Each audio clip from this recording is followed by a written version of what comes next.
बहुत समय पहले की बात है। गंगा नदी के किनारे एक बहुत बड़ा पेड़ था। इस पेड़ पर बहुत सारे पक्षी रहा करते थे।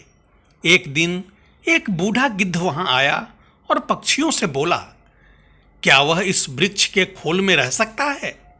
सभी पक्षियों ने बूढ़े गिद्ध की आयु को देखते हुए उसे वहां रहने की इजाजत दे दी।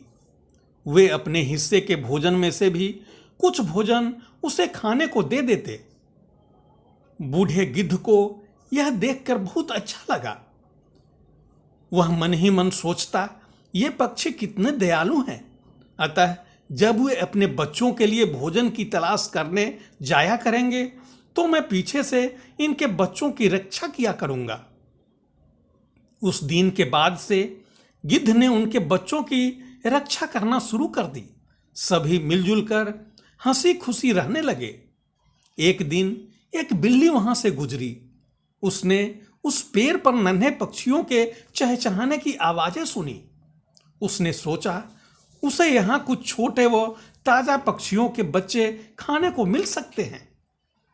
उसे देखकर पक्षियों के नन्हे बच्चे डर के मारे जोर जोर से चिल्लाने लगे। बूढ़ा गिद्ध चिल्लाया, कौन है? बिल्ली ने सोचा कि यहां थोड़ी युक्ति से काम लेना पड़ेगा। वह बोली, शुभ प्रभात श्रीमान, मैं बिल्ली हूं। बूढ़ा गिद्ध बोला, यहां से चली जाओ वरना मैं तुम्हें खा जाऊंगा। बिल्ली बहुत चालाक थी। वह बोली, श्रीमान, मैं कुछ कहना चाहती हूं। मैं गंगा नदी के तट पर रहती हूं। मैं बहुत ही धार्मिक विचार रखती हूं। मैं गंगा नदी में स्नान करके आपका आशीर्वाद लेने आई हूं। गिद्ध बोला, मैं तुम पर कैसे विश्वास करूं? तुम मांस खाने वाली प्राणी हो और यहां नन्हे नन्हे पक्षी रहते हैं। जाओ, भाग जाओ यहां से। बिल्ली ने उत्तर दिया, श्रीमान, मेरा विश्वास कीजिए, मैंने जानवरों का मांस खाना छोड़ दिया है। यहाँ गंगा नदी के किनारे चारों ओर हरियाली है और ढेर सारी हरी वनस्पति है। मैं केवल हरी सब्जियां और फल खाकर ही अपना पेट भरती हूं।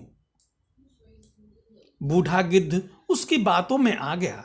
उसने उस पर दया खाकर वहां रहने की इजाजत दे दी। कुछ दिन तो सब कुछ सही सलामत चलता रहा, किंतु बिल्ली अपने ऊपर काबू नहीं रख सकी। अतः उसने प्रतिदिन एक के बाद एक नन्हे पक्षियों को खाना शुरू कर दिया। बूढ़े गिद्ध को इसका पता नहीं चल पाया। बहुत जल्दी पक्षियों ने देखा कि उनके नन्हे बच्चों की संख्या कम होती जा रही है। उन्हें चिंता सताने लगी। वे उन्हें यहां वहां ढूंढने लगे। चालाक बिल्ली ने इस स्थिति को भांप लिया और सोचा कि वह अब पकड़ी जा सकती है। अतः वह वहां से भाग निकली। अपने बच्चों को ढूंढते हुए जब पक्षी बूढ़े गिद्ध के खोल के पास पहुंचे तो उन्होंने वहां अपने बच्चों की हड्डियां पड़ी हुई देखी। उसने सोचा, इस बूढ़े गिद्ध ने हमारे बच्चों को मारा है। अतः वे गुस्से से भर गए और उन सब ने मिलकर बूढ़े गिद्ध को मार डाला। बेचारे मासूम गिद्ध को अनजान बिल्ली पर विश्वास करके अपने प्राणों से हाथ धोना पड़ा। दोस्तों, इस कहानी से हमें यह शिक्षा मिलती है कि कभी भी किसी अनजान पर भरोसा नहीं करना चाहिए। धन्यवाद।